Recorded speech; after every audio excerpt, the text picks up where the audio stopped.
प्रतीक्षित नेपाली चलचित्र गौँथलीको ट्रेलर सार्वजनिक भइसकेको छ। सार्वजनिक भएको ट्रेलरमा छोरीको शिक्षा, बाल विवाह, पारिवारिक दबाव र वैवाहिक जीवनको सङ्घर्षलाई भावनात्मक रूपमा प्रस्तुत गरेको छ।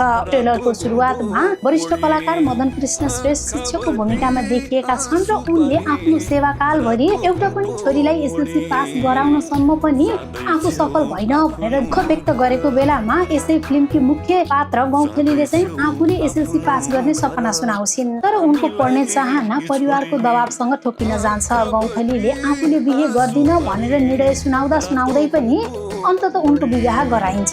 छोरी पिटाइको भावुक दृश्यले नेपाली समाजमा छोरीमाथि हुने जिम्मेवारी र सामाजिक दबावलाई देखाउँछ।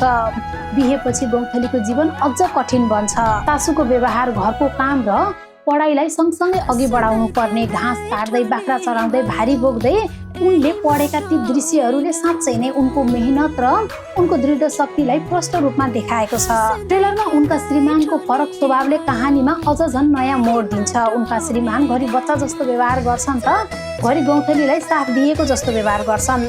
अनि यही ट्रेलरको अन्त्यतिर उनीहरू बीच भएको भावनात्मक संवादले आशा र प्रेमको झल्को दिन्छ।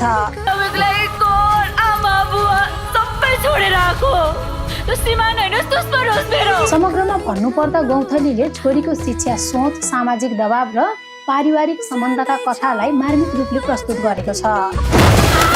सार्वजनिक भएको केही दिनमै गौँथलीको ट्रेलरले दर्शकहरूको एकदमै राम्रो प्रतिक्रिया पाएको छ। उक्त ट्रेलर पछि दर्शकहरू यस फिल्मका लागि एकदमै धेरै उत्साहित छन्। उक्त फिल्मको ट्रेलर युट्युबको मुभी ट्रेन्डिङमा 6औं स्थानमा पर्न सफल भएको छ र अहिलेसम्म यस ट्रेलरले लगभग 7 लाखको हाराहारीमा भ्युज प्राप्त गरिसकेको छ।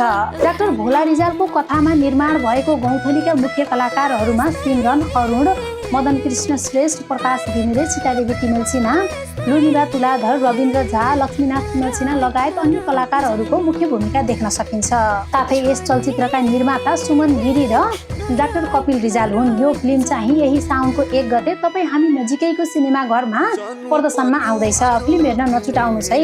साँच्चै नै गौँथलीको ट्रेलरले मन छोइसकेको छ। अब फिल्म र फिल्मको कथावस्तु कस्तो रहेछ त हेरेर प्रतिक्रिया दिन नबिर्सनुहोला।